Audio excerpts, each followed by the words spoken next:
Book 3, Chapter 1.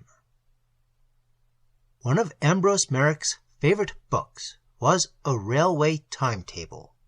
He spent many hours in studying these intricate pages of figures, noting times of arrival and departure on a piece of paper, and following the turnings and intersections of certain lines on the map. In this way he had at last arrived at the best and quickest route to his native country, which he had not seen for 5 years. His father had died when he was 10 years old. This result once obtained, the 7:30 to Birmingham got him in at 9:35. The 10:20 for the west was a capital train, and he would see the great dome of Mawr before 1 o'clock. His fancy led him often to a bridge which crossed the railway about a mile out of Lupton. East and west the meadows stretched in a straight line, defying, it seemed, the wisdom of Euclid. He turned from the east and gazed westward, and when a red train went by in the right direction, he would lean over the bridge and watch till the last flying carriage had vanished into the distance. He imagined himself in that train, and thought of the joy of it, if the time ever came, for it seemed long, the joy in every revolution of the wheels, in every whistle of the engine, in the rush and in the rhythm of this swift flight from that horrible school, in that horrible place. Year after year went by, and he had not revisited the old land of his father. He was left alone in the great empty house, in charge of the servants during the holidays, except one summer when Mr. Horbury despatched him to a cousin of his who lived in Yarmouth. The second year after his father's death there was a summer of dreadful heat. Day after day the sky was a glare of fire, and in these abhorred Midlands, far from the breath of the sea and the mountain breeze, the ground baked and cracked and stank to heaven.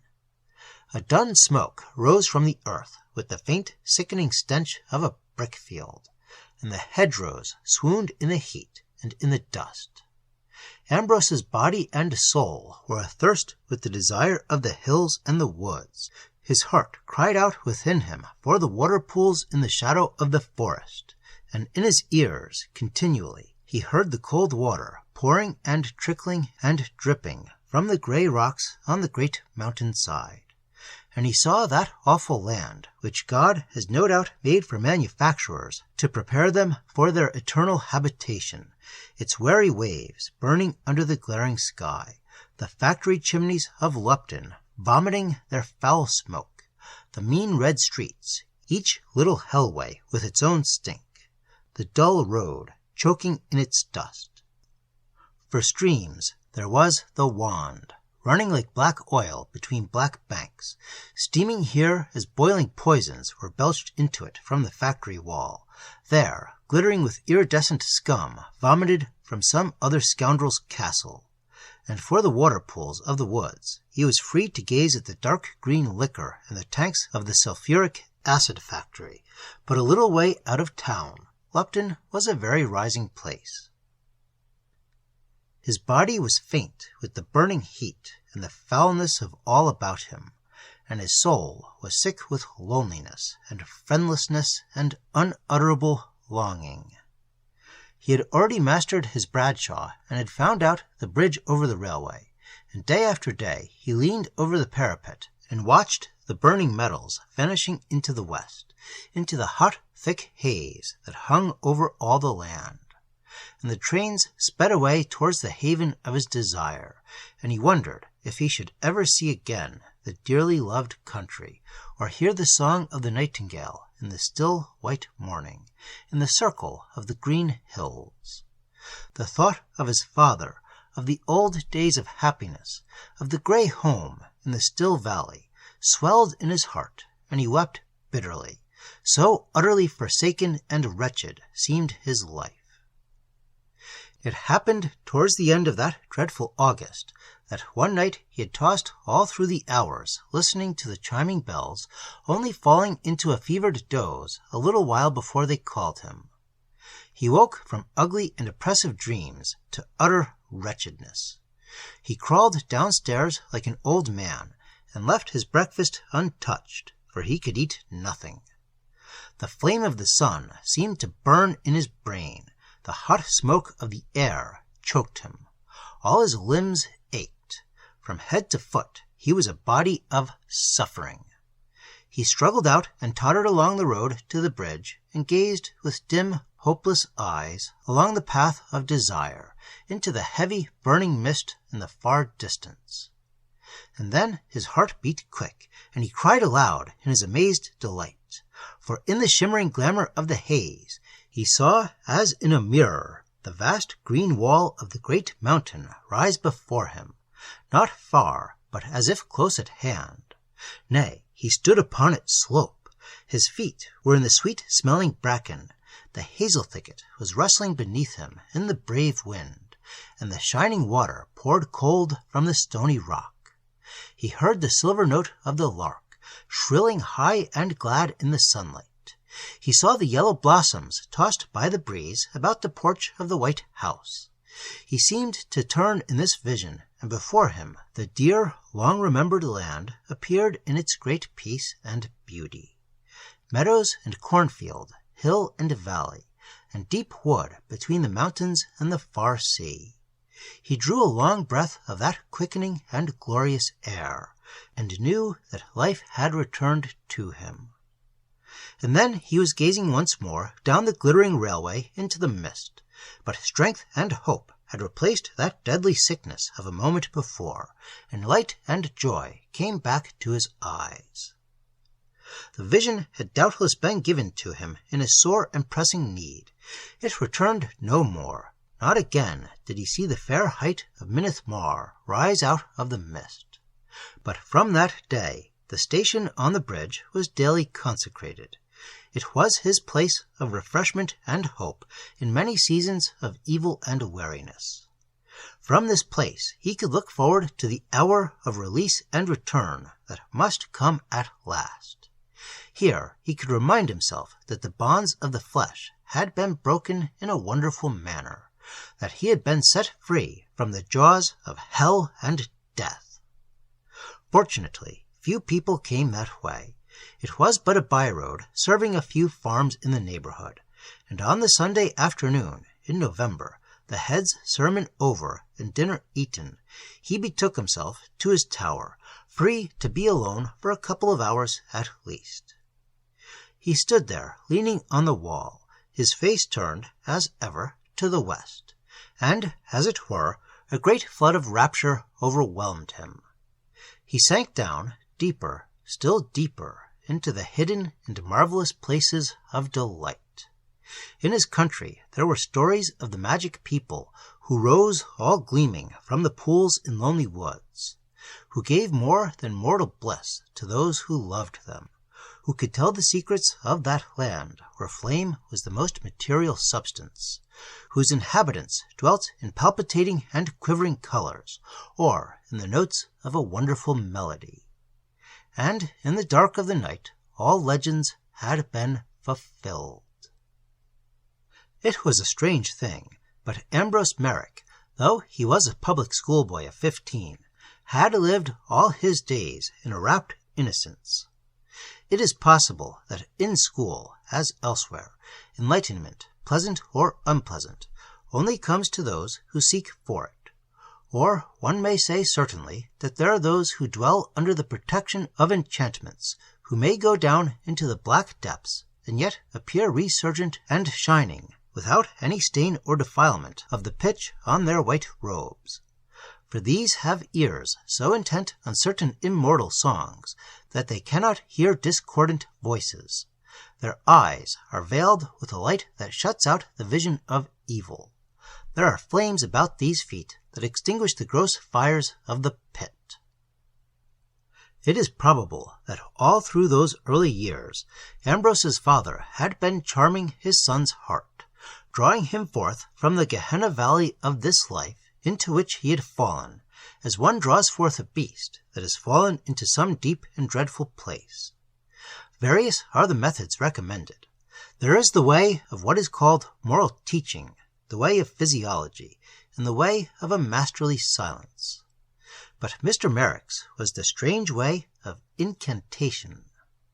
He had, in a certain manner, drawn the boy aside from the evil traffic of the valley, from the stench of the turmoil, from the blows and the black lechery, from the ugly fight in the poisonous smoke, from all the amazing and hideous folly that practical men call life, and had set him in that endless procession that forever and forever sings its litanies in the mountains, going from height to height on its great quest. Ambrose's soul had been caught in the sweet thickets of the woods. It had been bathed in the pure water of blessed fountains. It had knelt before the altars of the old saints, till the earth was become a sanctuary. All life was a rite and ceremony, the end of which was the attainment of the mystic sanctity, the achieving of the Grail. For this, for what else, were all things made.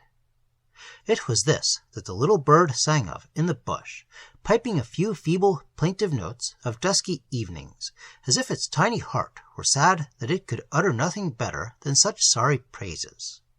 This also celebrated the awe of the white morning on the hills, the breath of the woods at dawn. This was figured in the red ceremony of sunset, when flames shone over the dome of the great mountain, and roses blossomed in the far plains of the sky. This was the secret of the dark places and the heart of the woods.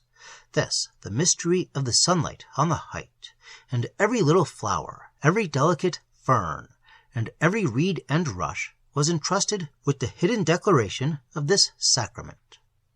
For this end, final and perfect rites had been given to men to execute, and these were all the arts, all the far-lifted splendor of the great cathedral, all rich carven work and all glowing colors, all magical utterance of word and tones. All these things were the witnesses that consented in the one offering, in the high service of the Grail. To this service also, together with songs and burning torches and dyed garments and the smoke of the bruised incense, were brought the incense of the bruised heart, the magic torches of virtue hidden from the world, the red dalmatics of those whose souls had been martyred, the songs of triumph and exultation chanted by them that the profane had crushed into the dust. Holy wells and water stoups were fountains of tears. So must the Mass be duly celebrated in Cor-arbennic, when Cadwaladr returned, when Tylo Agios lifted up again the shining cup. Perhaps it was not strange that a boy who had listened to such spells as these should heed nothing of the foolish evils about him, the nastiness of silly children who, for want of wits, were crushing the lilies into the dunghill. He listened to nothing of their ugly folly. He heard it not, understood it not, thought as little of it as of their everlasting chatter about brooks and quarries and leg-hits and beaks from the off. And when an unseemly phrase did chance to fall on his ear, it was of no more import or meaning than any or all of the stupid jargon that went on day after day, mixing itself with the other jargon about the optative and the past participle, the oratio obliqua, and the verbs in, Greek me.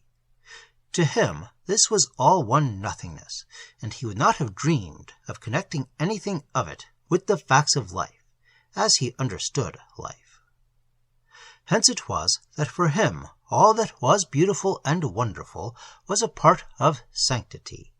All the glory of life was for the service of the sanctuary, and when one saw a lovely flower, it was to be strewn before the altar, just as the bee was holy because by its wax the gifts are illuminated. Where joy and delight and beauty were, there he knew by sure signs were the parts of the mystery, the glorious apparels of the heavenly vestments. If anyone had told him that the song of the nightingale was an unclean thing, he would have stared in amazement, as though one had blasphemed the Sanctus. To him the red roses were as holy as the garments of the martyrs. The white lilies were pure and shining virtues. The imagery of the Song of Songs was obvious and perfect and unassailable, for in this world there was nothing more common nor unclean. And even to him the great gift had been freely given. So he stood, wrapped in his meditations and in his ecstasy, by the bridge over the Midland line from Lupton to Birmingham. Behind him were the abominations of Lupton, the chimneys vomiting black smoke faintly in honor of the Sabbath, the red lines of the workmen's streets advancing into the ugly fields, the fuming pottery kilns, the hideous height of the boot factory, and before him stretched the unspeakable scenery of the Eastern Midlands, which seems made for the habitation of English nonconformists, dull, monotonous, squalid, the very hedgerows cropped and trimmed, the trees looking like the rows of Roundheads, the farmhouses as uninteresting as suburban villas. On a field near at hand, a scientific farmer had recently applied an agreeable mixture consisting of superphosphate of lime, nitrate of soda, and bone meal. The stink was that of a chemical works or a Texel cheese. Another field was just being converted into an orchard. There were rows of grim young apple trees planted at strictly mathematical intervals from one another, and grisly little graves had been dug between the apple trees for the reception of gooseberry bushes. Between these rows the farmer hoped to grow potatoes, so the ground had been thoroughly trenched. It looked sodden and unpleasant. To the right, Ambrose could see how the operations on a wandering brook were progressing. It had moved in and out in the most wasteful and absurd manner, and on each bank there had grown a twisted brake of trees and bushes and rank water plants. There were wonderful red roses there in summer-time. Now all this was being rectified. In the first place, the stream had been cut into a straight channel with raw bare banks, and then the rose bushes, the alders, the willows, and the rest were being grubbed up by the roots, and so much valuable land was being redeemed. The old barn, which used to be visible on the left of the line, had been pulled down for more than a year. It had dated, perhaps, from the 17th century. Its roof tree had dipped and waved in a pleasant fashion, and the red tiles had the glow of the sun in their colors, and the half-timbered walls were not lacking in ruinous brace. It was a dilapidated old shed, and a neat-looking structure with a corrugated iron roof now stood in its place. Beyond all was the grey prison wall of the horizon, but Ambrose no longer gazed at it with the dim, hopeless eyes of old. He had a breviary among his books, and he thought of the words, Anima mea erepta est sicut passer de laqueo venantium, and he knew that in a good season his body would escape also. The exile would end at last. He remembered an old tale which his father was fond of telling him, the story of Eos Amirador, the Emperor Nightingale. Very long ago, the story began, the greatest and the finest court in all the realms of Faery was the court of Emperor Eos, who was above all the kings of the Tylwyth Teg, as the Emperor of Rome is head over all the kings of the earth. So that even Gwynedd, whom they now call lord over all the fair folk of the Isle of Britain, was but the man of Eos, and no splendor such as his was ever seen in all the regions of enchantment and faery. Eos had his court in a vast forest called Wentwood, in the deepest depths of the greenwood between Cerwent and Cermain, which is also called the City of the Legions, though some men say that we should rather name it the City of the Waterfloods. Here, then, was the palace of Eos, built of the finest stones after the Roman manner, and within it were the most glorious chambers that eyes ever seen, and there was no end to the number of them, for they could not be counted. For the stones of the palace being immortal, they were at the pleasure of the emperor. If he had willed, all the hosts of the world could stand in his greatest hall, and, if he had willed, not so much as an ant could enter into it, since it could not be discerned. But on common days they spread the emperor's banquet in 9 great halls, each 9 times larger than any that are in the lands of the men of Normandy. And Sir Caw was the seneschal who marshalled the feast, and if you would count those under his command, go count the drops of water that are in the Usk river. But if you would learn the splendor of this castle, it is an easy matter, for Eos hung the walls of it with dawn and sunset. He lit it with the sun and moon. There was a well in it called Ocean, and 9 churches of twisted boughs were set apart in which Eos might hear mass. And when his clerks sang before him, all the jewels rose shining out of the earth, and all the stars bent shining down from heaven. So enchanting was the melody. Then was great bliss in all the regions of the fair folk. But Eos was grieved because mortal ears could not hear nor comprehend the enchantment of their song. What, then, did he do? Nothing less than this. He divested himself of all his glories and of his kingdom, and transformed himself into the shape of a little brown bird, and went flying about the woods, desirous of teaching men the sweetness of the fairy melody. And all the other birds said, "This is a contemptible stranger." The eagle found him not even worthy to be a prey. The raven and the magpie called him simpleton. The pheasant asked where he had got that ugly livery. The lark wondered why he hid himself in the darkness of the wood. The peacock would not suffer his name to be uttered.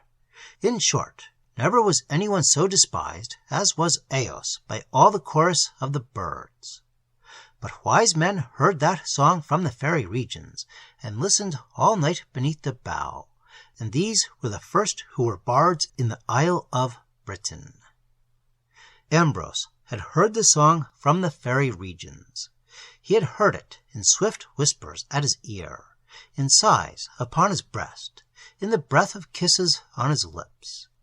Never was he numbered amongst the despisers of Eos.